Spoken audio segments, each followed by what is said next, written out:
I'm Mike Costello, and I'd like to talk to you in the next few minutes about some ways in which you can deal with the challenges of life.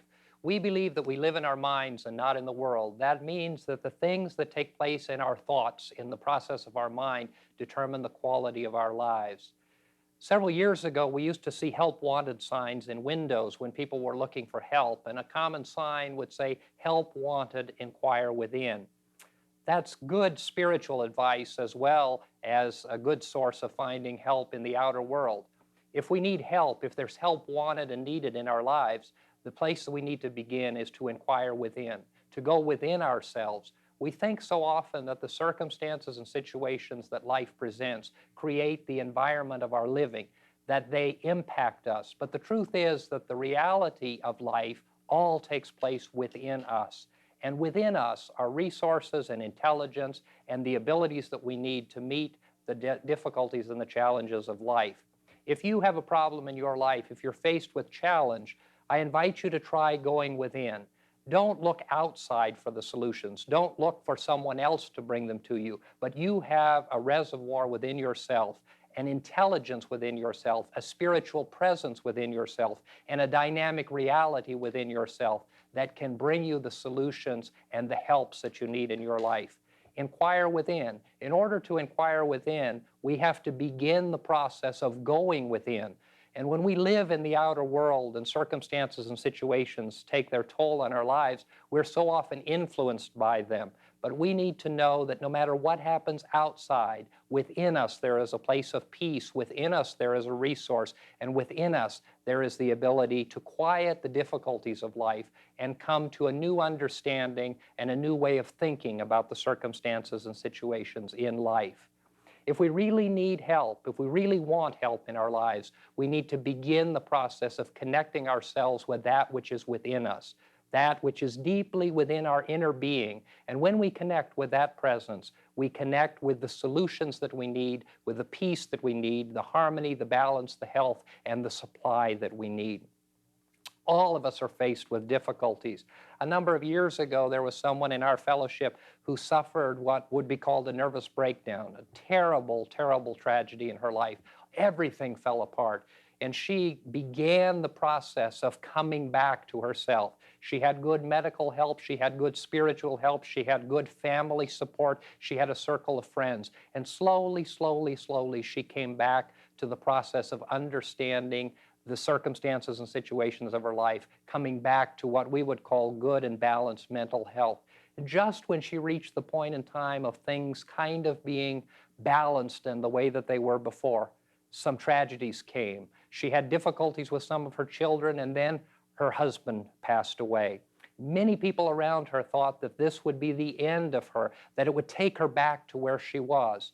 But as we talked with her and as she shared with her friends, she told us that she had learned through this process of all of the difficulties that she'd had, that there is a peace within her and a place where she could go. And she used the techniques that we're talking about to deal with the challenge that came into her life that could have sent her back to where she was. She was certainly someone in life who needed help. And she knew that if she needed help and she was going to seek help, she needed to inquire within. And she began the process of inquiring within, going within herself, dealing with the circumstances and situations. And even in the devastation of the loss of her husband and the difficulty in her family, she never had a relapse of the mental difficulties that she had had before. She had learned how to become quiet, how to go within, and how to seek the answers that she needed from within her own consciousness and within her own being. In New Thought, we believe that there is a connectiveness between our human mind and the divine mind of God. We believe that our minds and our thoughts can be aligned with divine mind, and when those thoughts are aligned, then there is perfect peace, guidance, and direction. And that by aligning ourselves with this infinite intelligence or divine mind, regardless of what your religious belief is, regardless of your faith tradition, it has nothing to do with religion. It has everything to do with a spiritual reality and an idea of the connectiveness of our human mind and our human being and our human life with spiritual life. It begins with the process of going within ourselves and connecting our inner being, our mind, with divine mind and infinite intelligence. When we do that, wonderful and magnificent things begin to happen. There are some simple techniques in the process of connecting with our inner being, going within and inquiring within and touching the infinite part of our internal being, that inner part of us that knows all of the answers, that is directed in the highest and the best way. We begin the process first by going and being alone. In the midst of all of the difficulties of life, we all need times when we go apart and we're alone. And so to begin this process, it's best to take a time, set aside a specific time, and take yourself apart from all of the demands and the difficulties of life. It may be a comfortable chair. It may be a room that you like very much. It may be someplace in a park. It may be by the ocean. But find a place where you can go and be alone. So often when we think of being alone, we think that we have to go far away. But in truth, we can find a place of being alone within our own home. And the easiest way is to choose a room, as I said, or a chair that's comfortable. Find a place where you can go apart from the trials and the difficulties and the challenges of life and be alone and quiet. When you move into that place, go into that place, and the next step in the process of attuning yourself with this inner being is to simply relax. That sounds very difficult, but in truth, we can relax anytime we put our mind in neutral. That doesn't mean that you don't have difficulties and challenges, but it does mean that you can go into this place of quiet, this place of aloneness away from the challenges of life, and you can begin the process of detaching yourself from the challenges and the problems that you have. So begin by relaxing. In this process, begin by focusing your mind on peace and tranquility. Even if the difficulties of life have brought you in harmony and great conflict, within your mind, allow yourself to focus your mind on peace, on harmony, and on balance. And allow that process of being alone, coming apart from the challenges and the circumstances and the people of life, allow the relaxation, that is to relax and let go of the challenges and problems, and then begin to focus your mind and to focus it on peace, on balance, and on tranquility. After you spend a few moments in this process of coming apart and focusing your mind, the next step is to release your mind. What that means is to let go of the process of thought, to, as I said before, put your mind in neutral. And when you do that, when your mind goes into neutral, you become receptive to the inflow and the forces of divine mind and the connectedness of divine mind to your mind. When that takes place, you begin to open the channel which allows information to flow between you and the infinite. You allow the problems to step away from your focus. You step out of the center of the activities of your life, and you are in a place of solitude, of relaxation, of focusing, and you begin the process of release. When you begin that process of release, you then don't seek after answers. You don't seek for solutions. You don't even seek to know. But what you do is place your mind in neutral, releasing your mind to the infinite intelligence of God or the power of the universe. And when that happens, you will be guided and directed. You will be empowered and you will be strengthened. And you will become better at dealing with the challenges and difficulties that face you. I don't know what you face in life. I don't know what you face right now or what you have faced in the past. I know that all of us as human beings face challenges in every day and in 100 different ways. But there is the ability to go within, and that ability of going within will allow you to seek and receive the answers and the direction that you need. We believe in prayer as a centering force and as the ability that we have to unify ourselves with divine intelligence. And so we'd like to invite you at this point in the program to pause for a few moments of prayer. Eternal God, we gather our hearts and minds together in the conscious awareness of your divine presence. And we know that whatever help is needed in life, we can attain by focusing our mind on your divine presence and opening ourselves to that awareness. We join together with all people in doing this in the name of faith, in the name of hope, in the name of love. Amen. That was a wonderful analogy you gave of help, look within for help.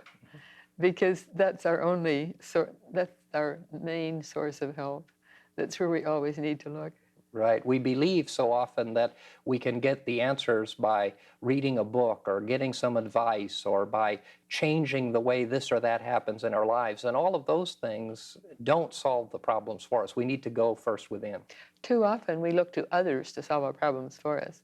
And it's self-responsibility that's the key to life, because we have to be self-responsible before we can ever grow or before we can ever accomplish. So if we look to others to give us the answers, then we're not growing, we're not expanding. Mm-hmm. We're not growing and expanding, and so often we look to others, and so often we even look to our spiritual head, to God, or to our religious faith or tradition. But in fact, we don't open ourselves to the receptivity and the teaching and the leading.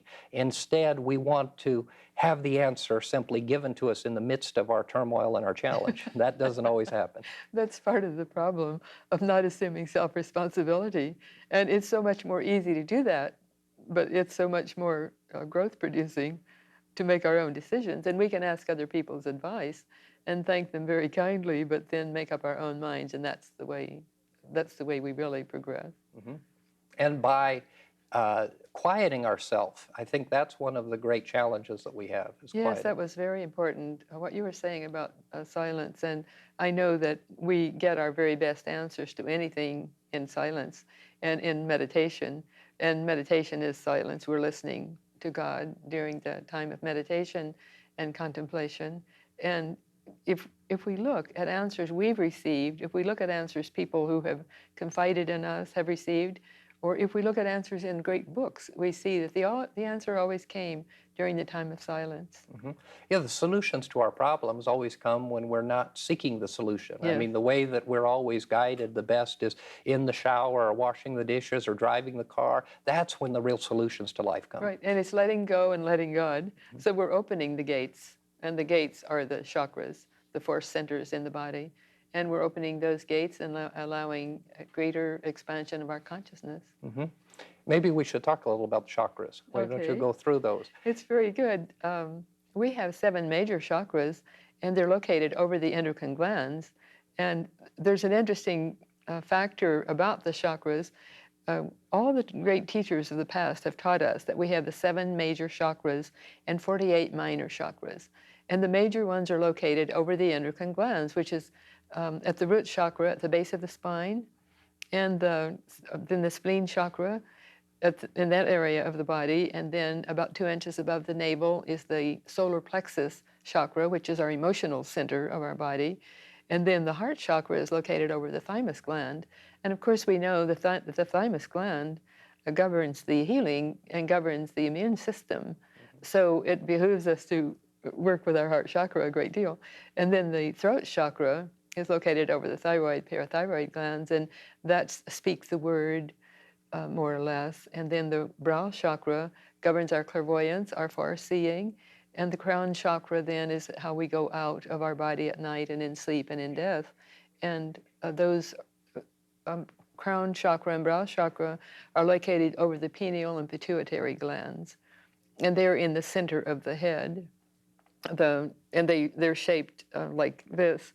And so as we meditate, then those go more closely together. Now, the major ones of the minor chakras are located in the hands. There's a triangle in the hand, and at the back of the knees, and in the feet.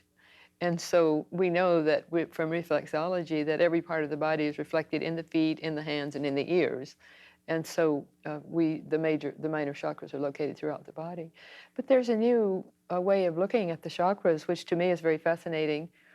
And different ones are teaching, particularly in You Are Becoming, the book, You're Becoming a Galactic Human, by Virginia Essene and Sheldon Neidel, NIDAL.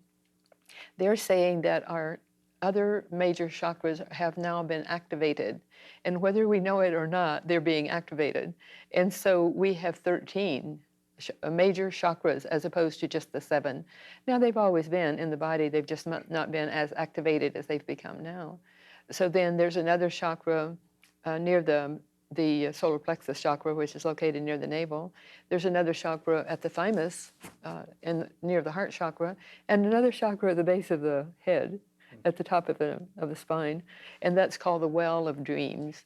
And then there's two chakras above the head, the masculine and feminine aspect of self, and they're on each side. So together with the crown chakra, it makes a triangle of the two masculine and feminine chakras above the head, and the crown chakra. And that's, to me, it's very fascinating because we know that we're growing ever onward and upward, and man is progressing. And if we haven't learned anything from our time and our time in life, we know that there's changes. And this is what you've taught so beautifully, that we're facing greater change than the world has ever known. And the changes are so obvious. We don't just know clairvoyantly that they're going to be there. We're experiencing all these changes. And so why wouldn't there be this giant leap in the human body and in our own construction? And all of these changes that take place create opportunities for us to grow spiritually. That's the whole point of change in our life. If there's one thing, as we've talked about so often in the church and in this program and in the things we've written and all the discussions that you and I have had for years, is that the one thing that God is trying to do is to get us good at accepting change. And that's why we have change. And life is here as a learning experience. And the alignment of those chakras and the opening of those chakras in the process of centering ourselves is so important to connect ourselves, our mind, with divine mind. And it's important that people understand that it's not something that is only for a few, or that it's to the spiritually enlightened. But what we are saying is that this is reality for everyone. And so wherever people are in their life and whatever challenge they face, they have the ability to connect themselves with divine mind and intelligence. And we do this by bringing peace and relaxation into our bodies and into our minds, and meditation is one of the great ways to do that. Now, we're not saying that people should meditate constantly or that they should run away from life. What we are saying is that meditation is a centering force that can allow us to deal more effectively with our life challenges. Exactly. Just as you said earlier in this program, prayer is a centering force. And then, as you just said, meditation is a centering force. And we can do that for just a moment or two, or 5 minutes or 15. And I don't advocate long meditations. I've been teaching meditation for 30 years, and I've been meditating for 50 years. And I think that if we're going to be having long meditations, it should be at a time when we're very well versed in meditation, and we have a purpose for it. It's not just to be, So, and we can have any questions answered during a meditation.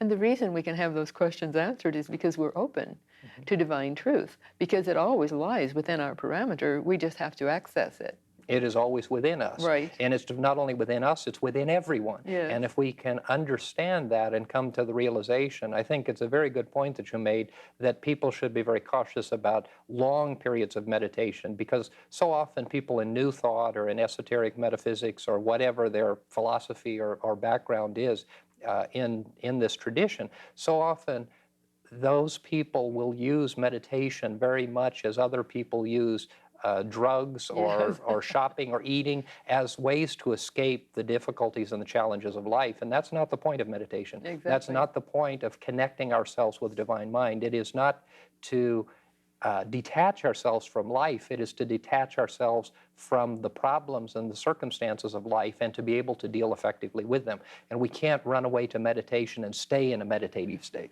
Right. I've seen people become seem to be imbalanced because of too long meditations, and I wouldn't know which came first, the too long meditations or the imbalance. Probably the imbalance, but it's definitely not conducive to good mental health to have too long meditations.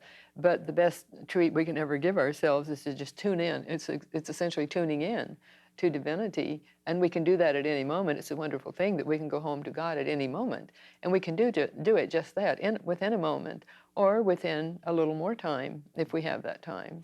And as we get better at the practice of meditation or centering, then we're able, in the midst of every circumstance, to go into that time of balance. And so even the technique that I talked about in terms of going apart, we can come to a point in time of being able to go apart when we're in the midst of many people. Yeah. And in my case, many times when I'm involved in a service, or even at a board meeting, I'm able to go apart very easily within the midst of that meeting within myself and balance myself and open myself to be receptive to the ideas and the thoughts that I need to have.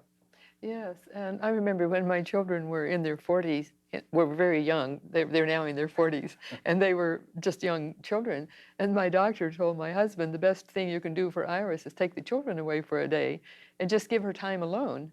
And that was such wonderful advice and wonderful help, because I remember one time I was lying in the backyard alone for the first time in ages, and I had this wonderful realization of life is like a loaf of bread. It's all there all the time. You have but to draw from it. It's totally self-replenishing. And that's the way my conscious mind interpreted that spiritual message that I received. But we have to have it within our own frame of reference. And back then, when I was 30-ish, that was the way it registered best on my consciousness. And that was a wonderful experience for me. And it's one I wouldn't have had. And it was a totally centering experience. And I was away from all my problems and all the stress related to raising a family and living in the society that we do. And this is what you were saying. And the important thing that you did was, after your husband took the children away and you had this time of replenishing, you went back to life. Yes. You didn't run away and they didn't run away. Exactly. And so often in life, that's what we do. We get away from the problem and we don't want to face it. And that's not what we're talking about at all. We're talking about facing the challenges and difficulties that we have, but stepping out of that circumstance and situation, attuning ourselves with Spirit, becoming centered and balanced, and then receptive to the speakings of divine mind. And by looking within, that's how we can do it best, mm-hmm. because then we're accessing the divinity within ourselves. Mm-hmm. It's a wonderful thing to know that we can do that at any moment. Yeah, very important. The process of meditation is very helpful to many, many people, and so especially people from Western faith traditions that maybe aren't involved so often with meditation, this is a tremendous opportunity for them to deepen their spirituality with the process of meditation. And it could be that in their faith tradition, meditation is thought to be the same as prayer, and we know that that's not the case. And so this process of going apart and entering into a meditative state might be a spiritual boost to many people. Yes, that's a good thought, that many people might not realize the difference between prayer, meditation, and contemplation. And of course, we know that prayer is talking to God, and meditation is listening to God and getting answers to questions we want, and also being silent. And then contemplation is totally silence, and it's being at one with God, with divinity. And that's a wonderful space to be in, and we need more time when we go into that state. But we, again, don't need the long, long length of time that some people might think they should use for that. Mm-hmm.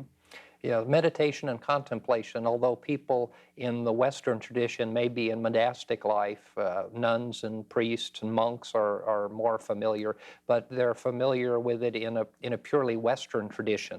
And we're talking about a blending of Eastern and Western philosophical and religious faith traditions into meditation and contemplation. Yes, it's a wonderful thing that more and more churches are getting into some of the Eastern traditions of meditation and other truths. And I know at Christ Church, at our church, that's what we teach. And it is a wonderful blending. And it's a need that's being fulfilled. I talked with a friend today who had gone to hear a spiritually oriented metaphysical speaker who spoke over at a facility at Griffith Park last night. And there was 150 or 200 people there. And they all paid $10 each to hear this woman speak. And she was talking about the very same things that we discuss at our church all the time. And it's so wonderful that that many people are willing to go out in the evening on a Monday evening and spend their time listening and knowing and learning.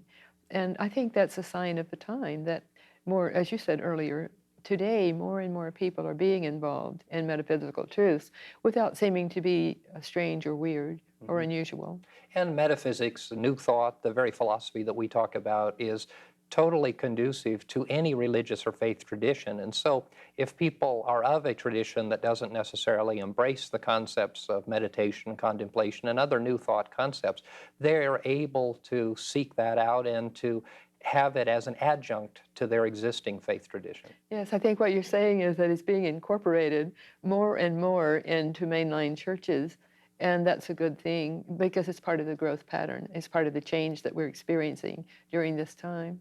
And the changes that we're seeing are people desiring more spiritual depth to their religion. Yes. And certainly the addition of this process can deepen a religious tradition or experience. And part of that is the self-responsibility that we were discussing in the beginning, that if we're not self-responsible, we just sit there and listen to what the minister has to say, and we don't apply it. We don't give it thought. We just go and listen and go on about our work, our day. We're in New Thought. It's a self-responsibility. So it's teaching people how to help themselves. And not giving over to God Yes. all of the responsibilities of our Right. life, but instead understanding that God has given us all of the resources that we need, that we have abundance and we have health and we have balance and we have harmony and we have peace and we have love in abundance. But what we're challenged to do is to understand it and embrace it. So we don't need more help from God, we need more help from ourselves, acting out of a God-centered behavior. Yes, the old homily, God helps those who help themselves, would apply there very, very succinctly. And this is what we always must do, is know that we are responsible for our lives and for our future, for our past, and assume that responsibility. And assuming that responsibility doesn't take anything away from God, nor does it put any undue burden on the divine presence. Yes, it says without God we couldn't do it, but all things are possible with God. So we have to do our part. We can't just leave it off to God. Reverend Freelander and I have been sharing with you some confident living concepts, and we hope that you found them interesting, and we look forward to seeing you next time.